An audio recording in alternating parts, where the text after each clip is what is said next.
What if your money could do more than just pay bills? What if it could reflect who you really are? Hey, I'm Jody Silverman, life coach, empowerment speaker, and your host of Beyond Empty Nest. And today, I'm talking to somebody who embodies what it means to live boldly and financially free. You're going to meet Ramat, the founder of the FI Woman. She dared to retire at age 44 and now teaches women like you how to align their money with what matters most: confidence, clarity, and choice. In this episode, we're getting real about why financial wellness isn't just about the numbers, ladies, what financial clarity actually means, and how to get it and how to stop shooting on yourself when it comes to money. So if you've ever felt overwhelmed, behind, or just unsure how to take control of your financial life, then this is your episode. And trust me, you're going to walk away feeling energized and empowered. Stick around to the end because we have Ramat's Selfish Guide to Financial Wellness linked in the show notes below. And it's a resource I wish I had years ago. All right, let's dive in. If you're ready, let's glow up your finances.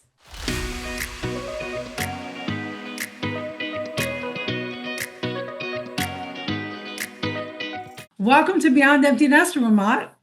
Oh, thank you so much, Jody. That was such an amazing intro. I love it. Isn't it fun to hear your introductions read to you? I every time I hear somebody introduce me, I'm like, oh, that's me. Right, exactly. You're looking around, you're like, wait, who are you talking about? But it feels good. It's It good. does. It We does. It need feels that. amazing. Yeah. Yeah. Every woman, whether you're in business or not, you're just making me think this, should write a bio, like a 30 second, like who are you? What makes you you? And have your friends read it to you. I love Oh that. my gosh, that's such There a you great go. idea.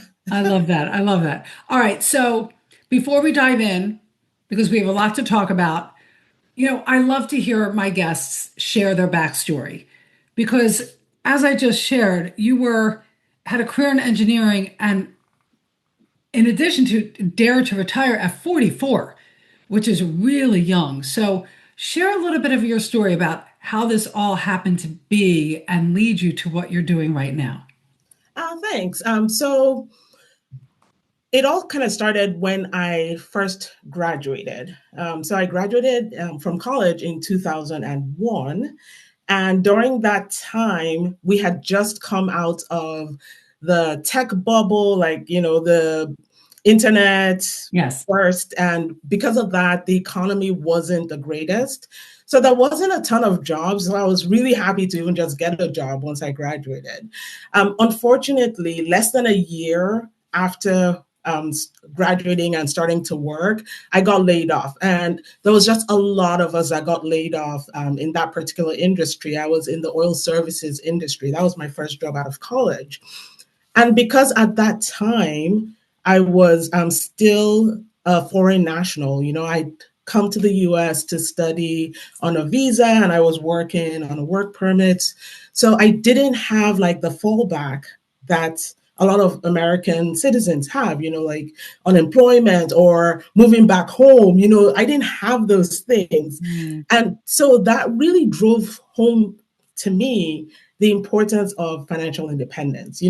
Fortunately, I wasn't leaving with a mountain of debt when I got laid off, you know, but I also only had like maybe $1,000 in right. my account, right? So I went back to grad school, but that kind of like started my mindset on financial independence and just building financial security because I realized you don't have control over who's going to lay you off.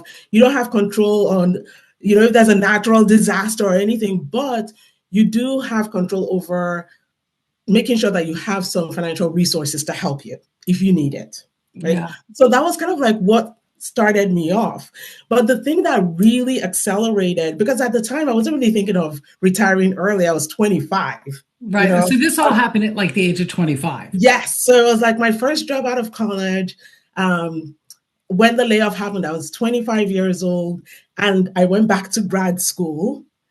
So the only thing I was really thinking about was like, okay, I'm just going to live below my means. I'm going to save. I'm going to invest. I'm going to learn about investing, all of those things. And I did that. But what really set me on the path of retiring early was when I was expecting my daughter. So I have a daughter who's 12. She's going to be 13. And I realized, you know what? By the time she's 10, I want to be able to control my time. So in my mind, of course, this was my first child, and she's also my only child. And I didn't have any clues about parenting, all the things that parents go through, right? I Like, mean, do no any of clue. us really? I didn't either. And Right, we all right. have parents, but we somehow are completely ignorant to the whole thing. Absolutely. But in my mind, I was thinking, well, by the time she's 10, that's probably when she'll be experiencing different things and she'll want me present, she'll want me around, all of those things. So I set a goal for 10. And so from that moment when I set that goal, that was really when I started to focus on retiring early and gaining financial independence. And I was able to do it 1 year earlier than planned, thanks to the economy. I got several promotions that gave me more disposable income. And I wouldn't say that those were based on luck, because we'll talk about that a little later.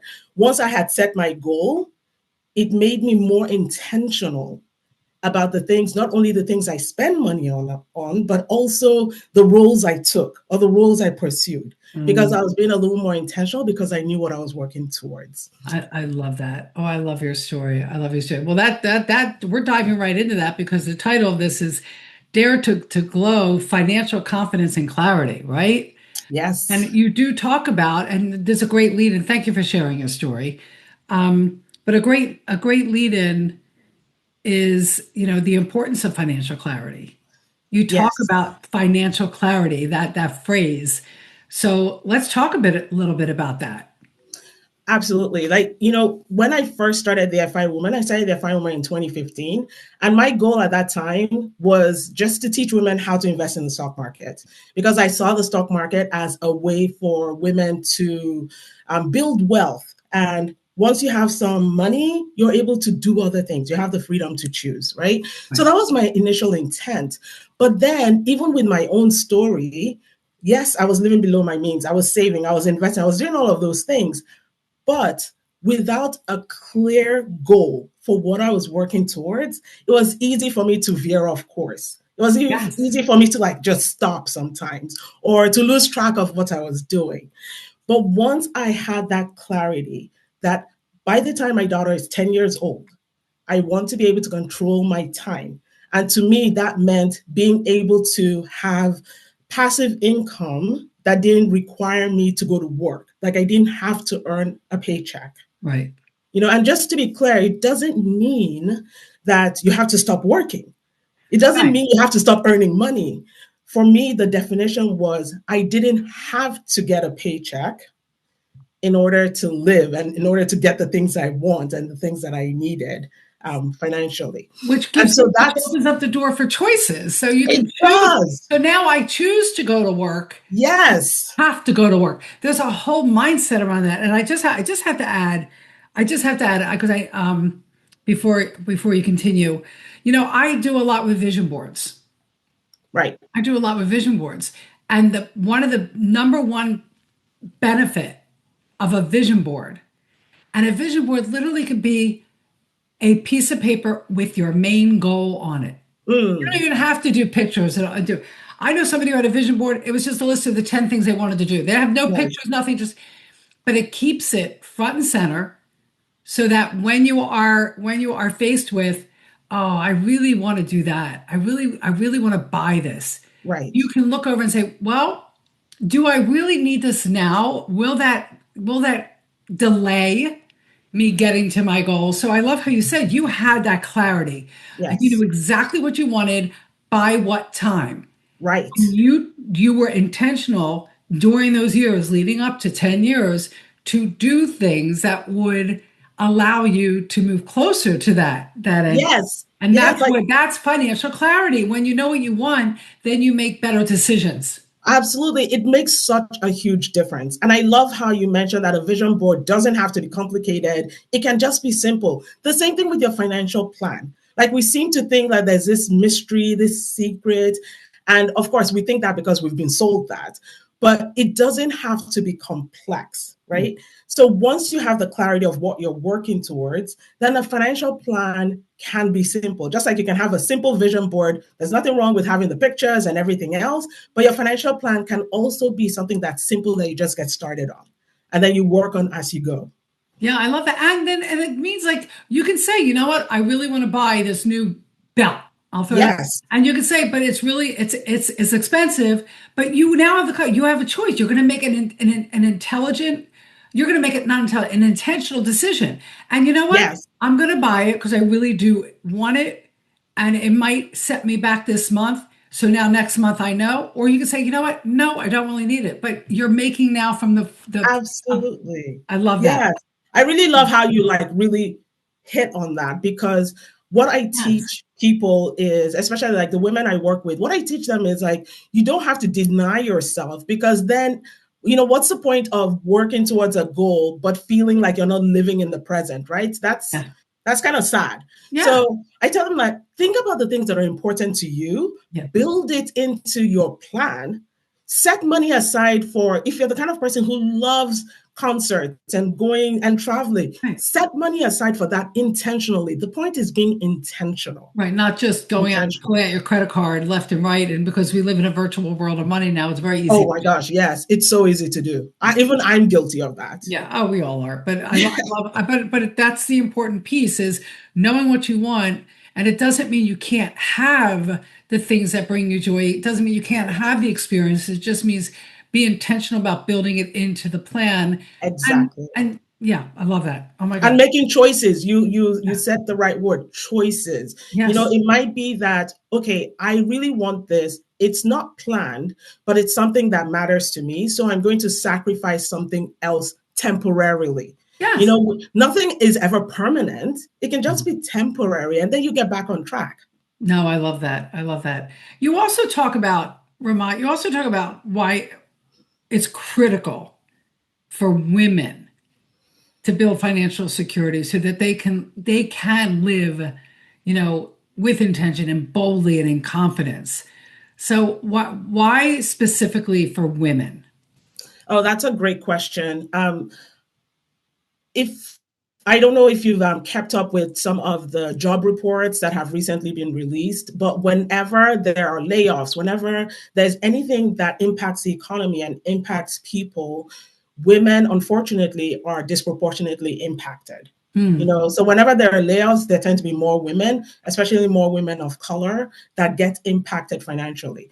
And because of that, I feel like we don't have the luxury to, on the good days, to not plan for potential bad, quote unquote, Yeah. bad days. Okay. And so for women, especially because unfortunately our positions tend to be quite precarious. Like even when it comes to maybe things like life changes, like a divorce happens, Widowhood.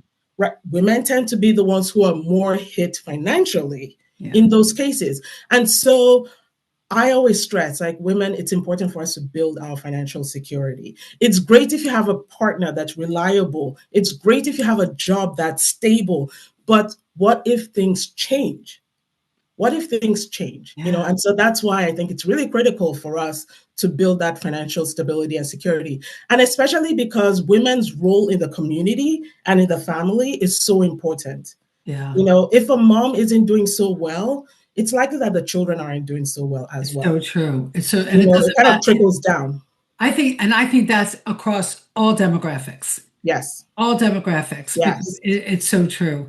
And I have quite a handful of friends who have their own account, that's and it might great. not be anything close to what their combined account is with their husband or wife or husband or wife, um, Right. but they have their own account, and there is something really empowering about knowing that you have an account and there's money in that account. Yes, And even if you use it for, I think back, I loved working as a teen.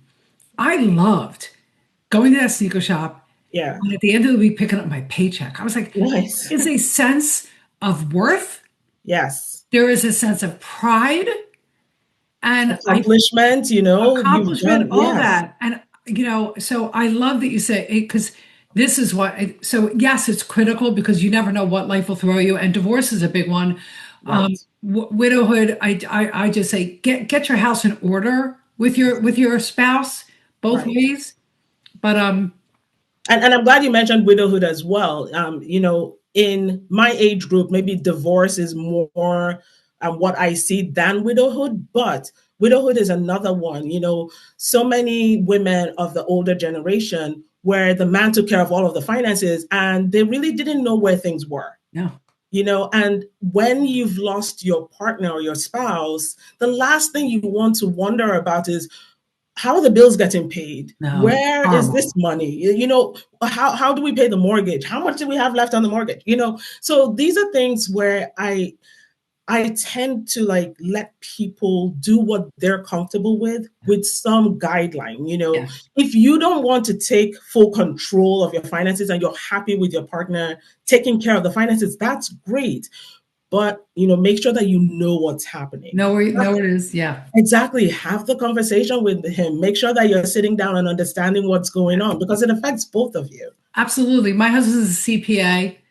And, years ago, I relinquished because I lived alone. When I lived alone, I paid my own bills. We merged and, we decided he was going to do it. He's a CPA, but I know what we have. I Yes. know there's a file for everything. And I know where it is because he shows me and he's Right. like, this is where everything is. And we talk about what's going on with our finances. So I don't want to pay the bills. I don't want to do that, but I know what's happening and I Yes. know what's in our joint account. I have access to everything. I know what passwords, Yes. who the power, I know who our executive, I mean, we did our will together. But interesting enough, when we were first married, Ramat, I was making more money than my husband. Okay. And I remember we had a conversation when we put our first wills together about insurance. And he had I had he had insurance policies taken out on him for me, if God Okay. forbid. And I looked at him and I said, "What happens if I go?" Yes. And he looked at me. I go, "Are you gonna? Who's gonna take care of the kids? They were little Right. full time. Are you gonna like work from home or?" And he looked at me. I said, "You have to pay for childcare. Yes. I work and I take care of the children."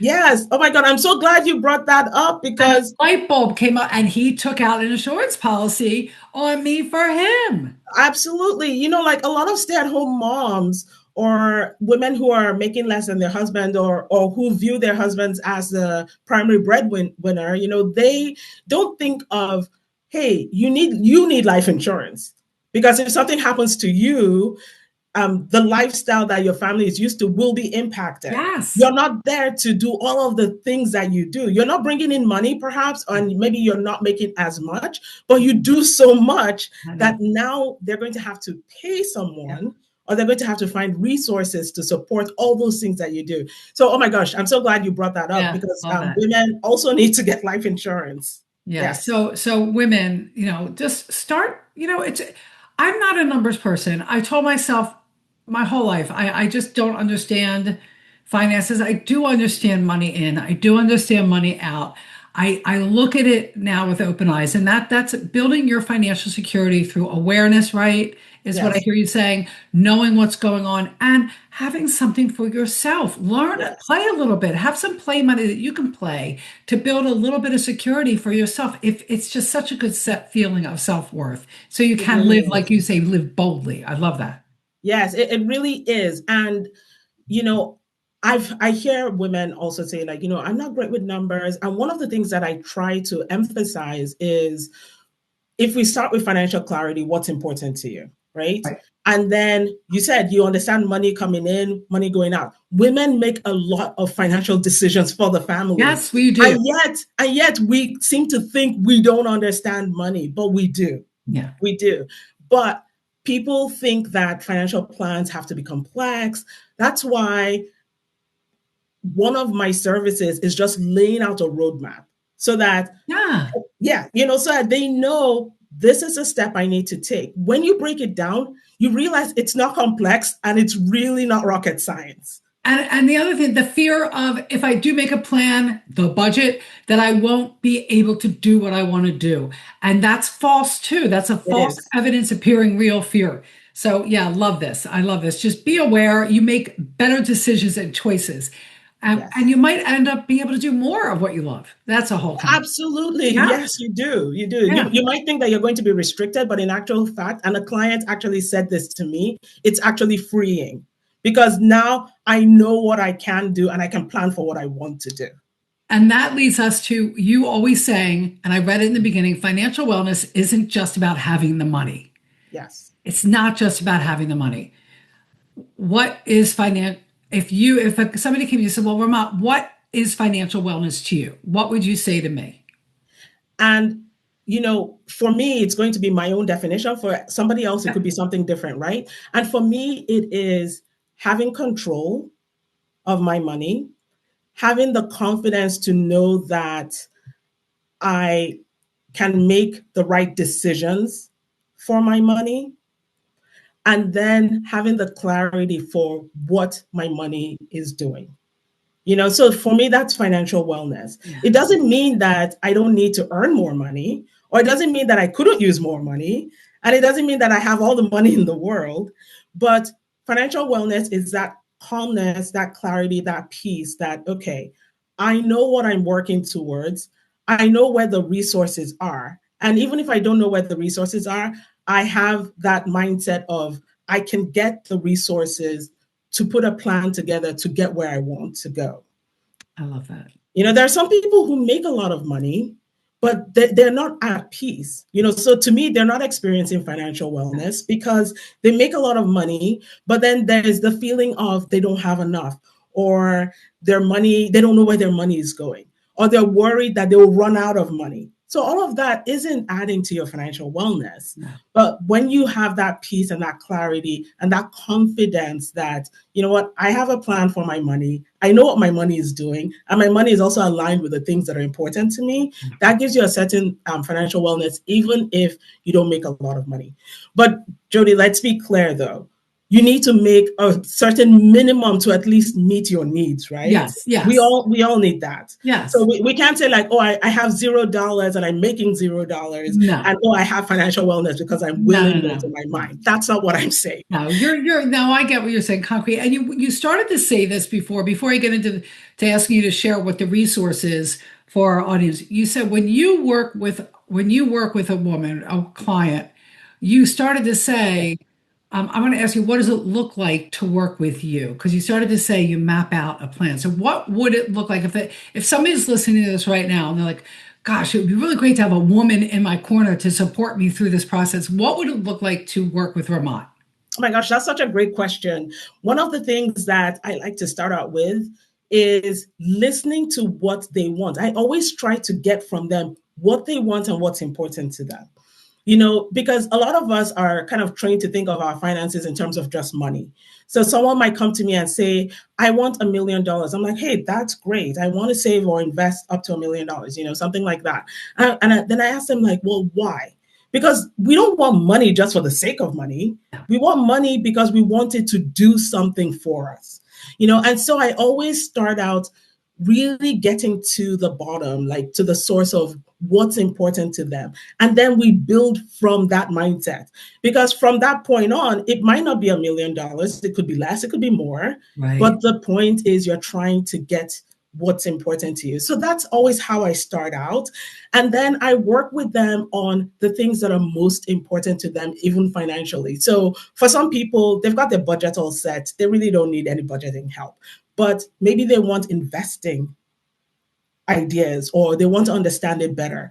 And one of the things that I always tell my clients is I'm here not only to tell you or show you something, but also for you to ask questions so that you can learn something, I you love that. know?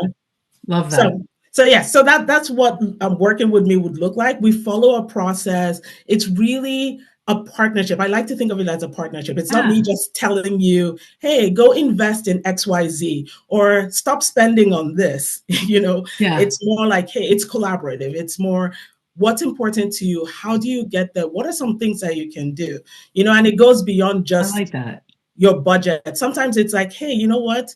This is causing you stress, but where you are financially, you could earn a lower amount of income. So why don't you look for something that shifts? I love So that. it's really a very holistic. Yeah, no, I love that. You get them clear on what they really want, so then you can move.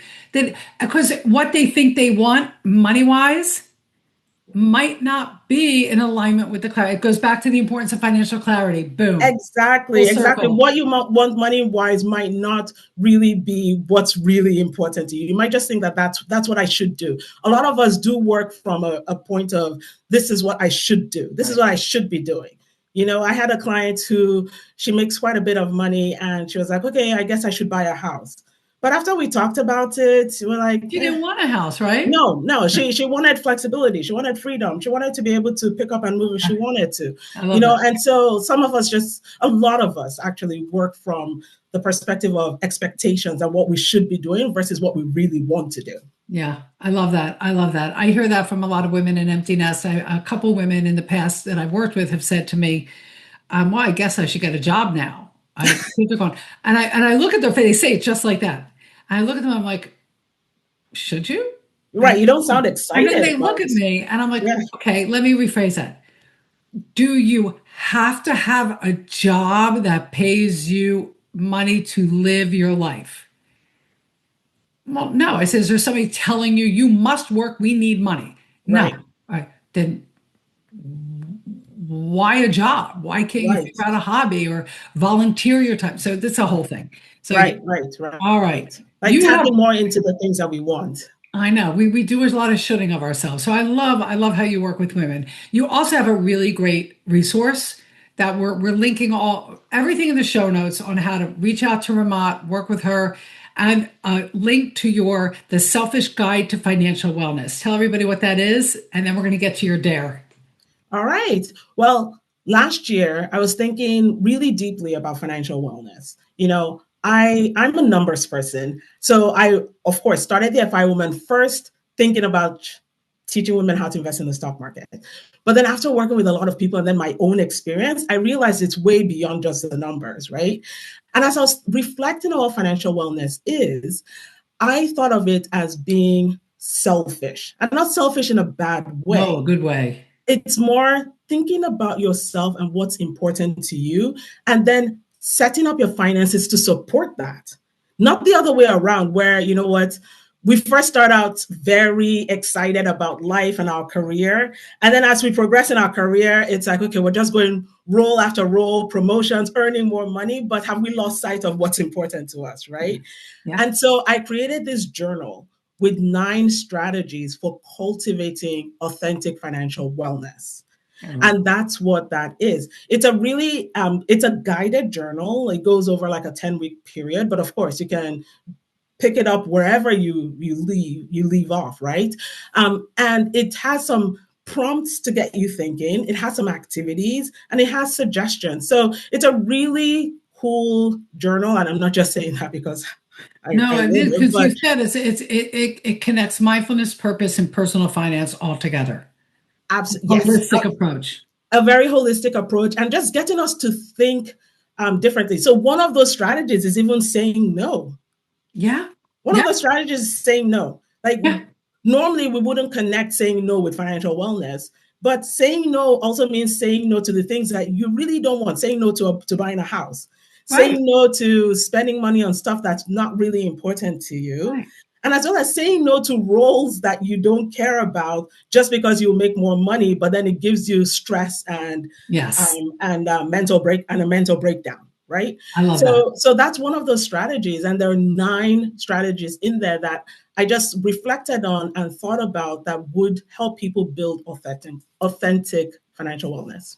So click the link and grab that journal. Grab that journal. It's very, I mean, it sounds, I mean, there's no downside to it. It can only help you. Ramat, thank you so much for that. This was first of all, it was fun, right? Yes, I mean, whoever thought a conversation about finance could be fun? But right. I know Ramat personally. We live near each other. We hang out at the same networking organization. And so I get to see Ramat live and in person. And And she's I love it. amazing. You're amazing. I love this Oh, thank you, conversation. Jody. It's such, I think I could have a conversation on Beyond Empty Nest every single month about women in finance. That's how important it is, and that's how relevant it is for women in this midlife chapter. What you teach should be taught, oh my God, in college before they even get in the world in high Absolutely. school. We're Yes. not teaching those life skills. That's my soapbox.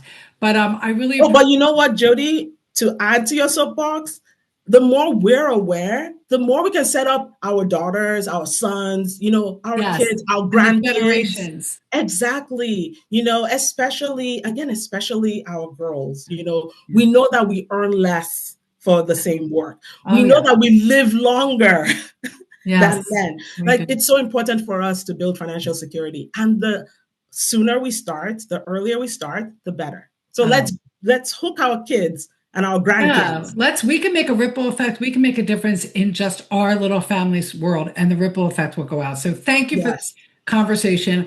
And I always say this to our audience, what was your takeaway? There was really good takeaways from this conversation. What is the one thing, if you walked away and you listened to this with a friend, and the question was, what is the one thing that you took from this conversation with Ramat that you can put in practice today for yourself that might help you towards greater financial confidence and clarity? What would that be? Let us know. There is a link at the top of the show notes for fan mail. You can send the takeaway there. I won't see your name and I can't reply to it. So if you want me to give you a shout out on social media, if you want me to know that you gave this to me, go to Apple Podcasts, give us a 5-star review, and then write what your takeaway is in the review for us. And I will share it with Ramat. But just know that every week, our aim is to bring you conversations around all topics in midlife to help you live this chapter with confidence and clarity. So remember to tune in next week because there'll be another new episode of Beyond Empty Nest. And as I always say, dare on.